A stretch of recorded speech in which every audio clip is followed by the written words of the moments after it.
Zack Martin, brought to you by Dr. Pepper, an official soft drink of the Dallas Cowboys. The one fans deserve. Zack, how are you doing? And most importantly, how are you feeling, sir? I'm doing well. I'm feeling better. Appreciate it. So what have you been doing to try and get that quad back? I was seeing some video. Like, are you trying some new stuff medically to try and get that thing healed and get back faster? Yeah, I mean, just trying to do as much as you can, trying to get it just to get some of that soreness, tightness out, keep it firing, and just getting ready to play Sunday. If you want to borrow my leg, I'd be happy to give it up for you. Zach. Mine's a little younger, Zack. It's a 60-year-old leg. I think you could overcome that 60-year-old leg the way you play. So if you need it, just let me know. Well, I appreciate that. Thank you. Yeah, I'll keep that in mind. Yeah, I'm sure you will. I want to be blocking Wilkins with a 60-year-old leg. No thanks. No thanks. How tough was that one though to watch from the sideline? I'm sure you were itching to try and get back in there. Yeah, it was tough. It was just, I don't know. It was just one of those games, right? Yeah. Like, couldn't get it going. And, on top of that, it was, obviously raining on us. And sure. It was just a tough one. Obviously a lot to learn from and some things to clean up moving forward. But, definitely want to have that one back. Zach, I'm going to ask you a terrible question. I'm sorry. Go for it. Yeah. We're used to it. Yeah, you're used to my terrible questions. But I kind of look at communication, and people ask me about road woes. And when we see you guys play at AT&T, we all hear the here we go, right. and everybody's And I saw the other day, man, like Tyron and Tyler, they usually don't man twist stunts and end up in a sack, and I didn't know if it was communication there. Is communication on the road? And I'm not saying it's the problem with the team, but is it something that's really different on the road than it is having to play at home?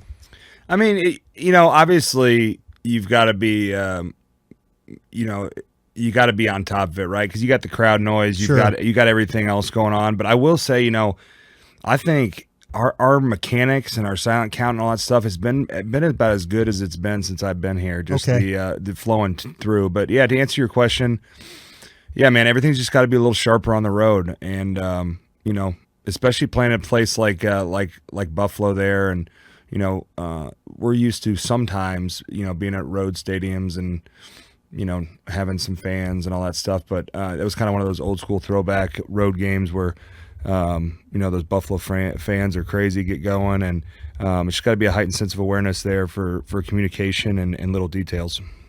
Is there anything else that you guys have talked about? I think Nate Newton was talking yesterday during Cowboys Crosstalk about you need a different attitude. You need a different mentality when you go on the road. You're going into their house. Yeah. I think it's kind of like us versus the world mentality, right? And like, I really do enjoy playing on the road because, you take that team flight. You're in the hotel together. It's you're out of your comfort zone a little bit, but then you roll into that stadium and it's like, hey, this is all we got and this is all we need, right? So, I do enjoy playing on the road, and for whatever reason, we haven't been up to par on the road. But I know, Coach does a great job of self-evaluating the team and making adjustments. So we'll be ready to rock this week.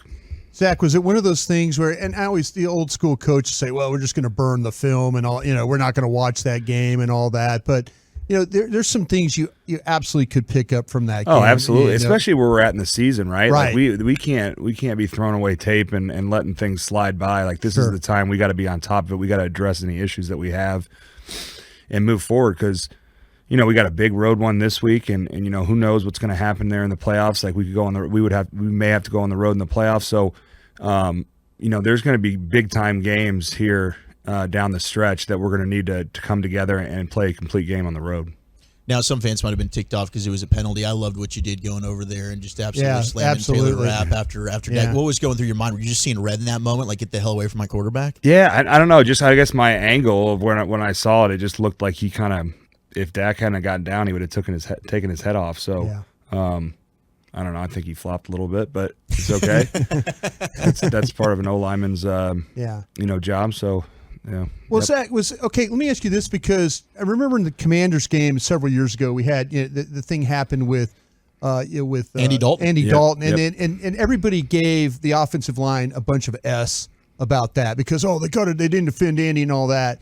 does things like that kind of go through your mind? Like, I'm not going to let you guys talk about us not defending our quarterback anymore. Yeah, and I think it's just kind of back to that we were talking about just a second ago. Like, it's an attitude thing, right? Sure. Especially when you go on the road, and I mean, obviously wherever we're at, but you know, when we're in an environment like that and everyone's juiced up and rolling, it's like you got to put your foot down at some point and stand up for your guys. And you know, obviously we'd like to be smarter and not to get the penalty, but yeah, we're going to stand up for our guys. And Zach, I'm going to ask you, Mike does a really good job with, you guys know about these officials, right? Yeah. I mean, it's something like, I know Mike's, got some attention to detail about this, but you understand, I mean, he talks about these officials and calls and stuff like that, right?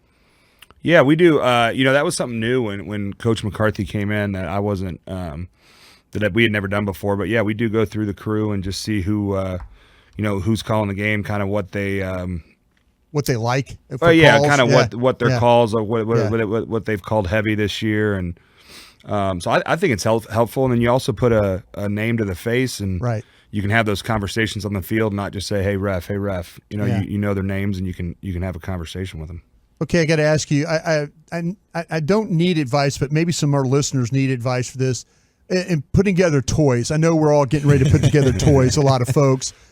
Is Zack Martin a good toy putter together, or are there pieces left over that we have to worry about? I would say I'm average. I'm not gonna lie here. I'm not like the greatest, but I'll put in the time. It's not about putting in the time. It's maybe a couple of pieces that at the end of the day you probably don't need anyway. So maybe we put those under the rug a little bit. But no, I'll be up putting together the toys this year. I kind of detected that maybe Zack Martin might be a guy that might pay the extra $10-$20 to maybe have somebody else put together the toys too. No, I haven't done that yet. Now I will say my father-in-law and is in town, so he's pretty good with that stuff. So maybe I'll recruit him to help me with some of that. Are you going to wrap packages at all? I am not. No.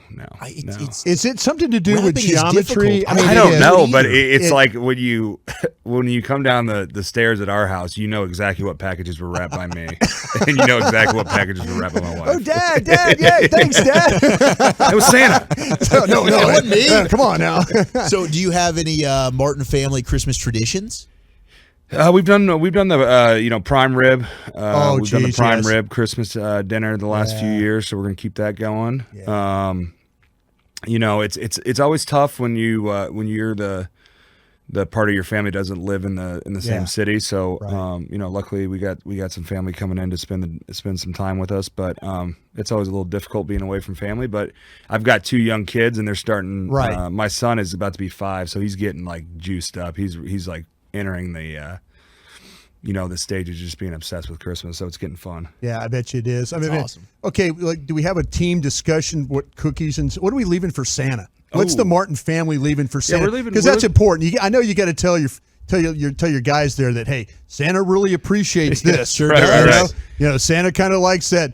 Maybe a glass of whiskey along with his cookies. You never know. Yeah. It's a long night for Santa. He's got to we get him through. I think my kids and they did it today. Actually, your standard kind of icing sugar cookie Christmas deal. So there we go. Yeah, I'll throw those back. So tomorrow I'm going to do my annual top 10 Christmas movies list. Okay. What is your and maybe if you don't want to narrow it down to one, you don't have to. But do you have favorite Christmas movies? Yeah, I mean, I was always a Santa Claus guy growing up. Yeah.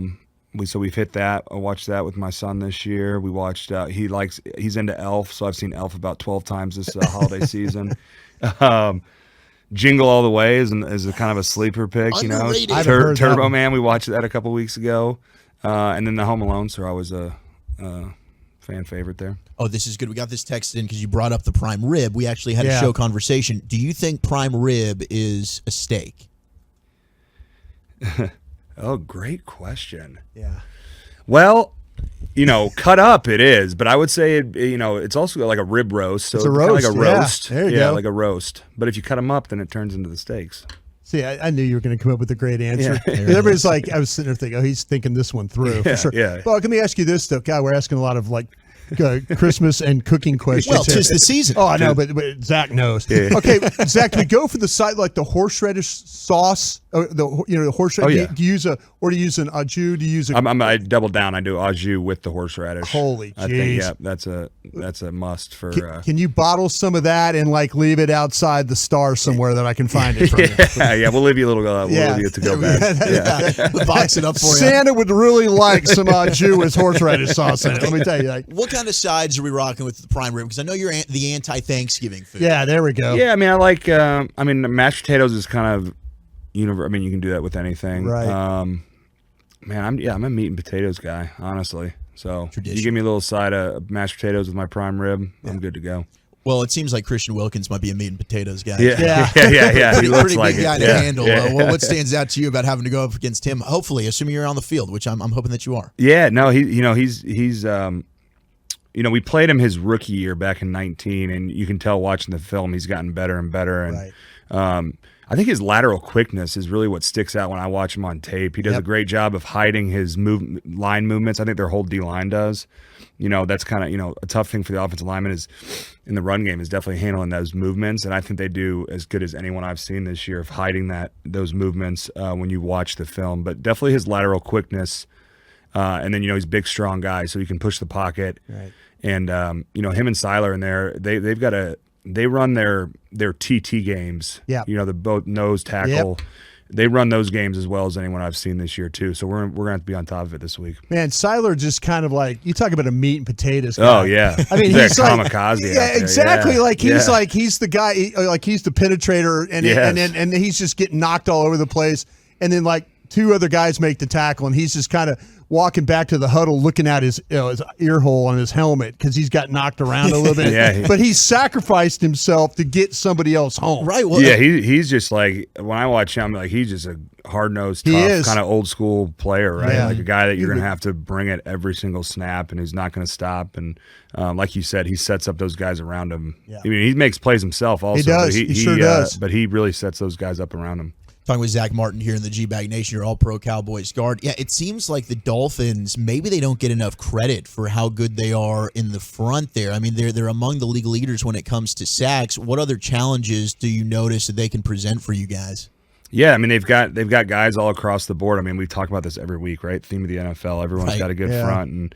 And, unfortunately, they did lose one of their best. I really think Phillips is a stud, and unfortunately he got hurt there. But they do a great job in their games. Obviously, they brought Chubb in last year, who can win consistently on the edge, and then like we just talked about, those guys inside who are running those twists and pushing the pocket. So it's gonna be another great matchup for us, and we're looking forward to it. Zach, I'm an old guy, old scout guy, and I never like the metrics and stuff. I never paid attention, but now I have to pay attention to them because I'm doing radio. But man, this is like a 4-man pressure line. So all of a sudden, if you get a team that's predominantly 4-man pressure, does it worry you about some other things that they might do? Is that who they are? It's kind of who they are, and then they're a simulated pressure team too, right? So they're blitzing a guy and dropping a guy out on the other side. So.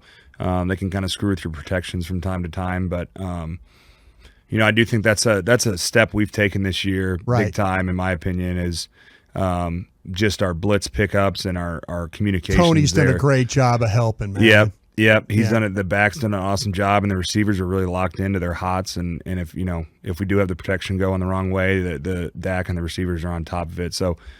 Really, when you're playing a team like this and they do some of that simulated pressure, everyone's got to be on the same page in the passing game and making sure that the ball's getting out and to the right guys. So that's definitely a big step we've taken this year.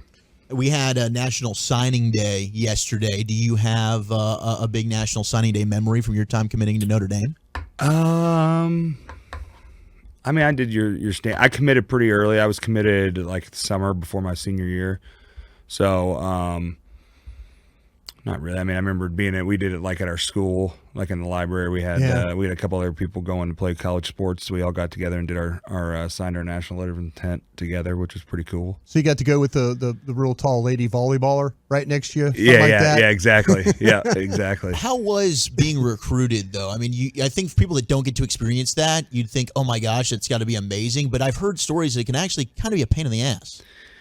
Yeah, I mean, it's definitely stressful down there at the end, especially when you have several schools that you know, like for myself, like it wasn't just Notre Dame and that was it. I visited a bunch of schools and liked a few schools and could have seen myself going to any of those places. And so it is tough, you know, getting down the stretch there and then, you know, having to have those conversations with the coaches and, you know, tell them you're not coming. But it's an exciting time, obviously. I mean, we didn't have the early signing period when I was coming out, so it was like February, I think. But if Zach, let me ask you this: would you have ever? I know Notre Dame was just you were locked in, and that was you.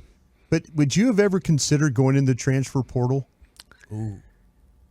I mean, you're like, I mean, as great as you were at Notre Dame, would you like 1 year said, "I'm going to go play somewhere else for 1 year"? No, I don't think so. I mean, I had it like I came in, I was a little undersized when I came in, so kind of going into school, I figured I would probably redshirt. Sure. So I did redshirt, and then, you know, I started playing that next year. But I mean, it's crazy now. I don't really like it, to be honest with you. It's because it just turns it's free agency, right? Yep, it is. And there's no rules, and I feel bad for the coaches too. I do too, because the coaches are the ones that are putting all this time in recruiting, right? And then, you know, you say one thing to a kid in a meeting that first year, you know, you just got to watch yourself. I think it kind of limits the coaches and how they want to, you know, develop guys, and it's just tough because then you're basically recruiting the kids that are already there to make sure they stay. Yeah. Always awesome getting to catch up with you, man. Hopefully, you know, Sunday, get that big dub in Miami, and we'll catch up with you again next week. All right, I appreciate it, fellas.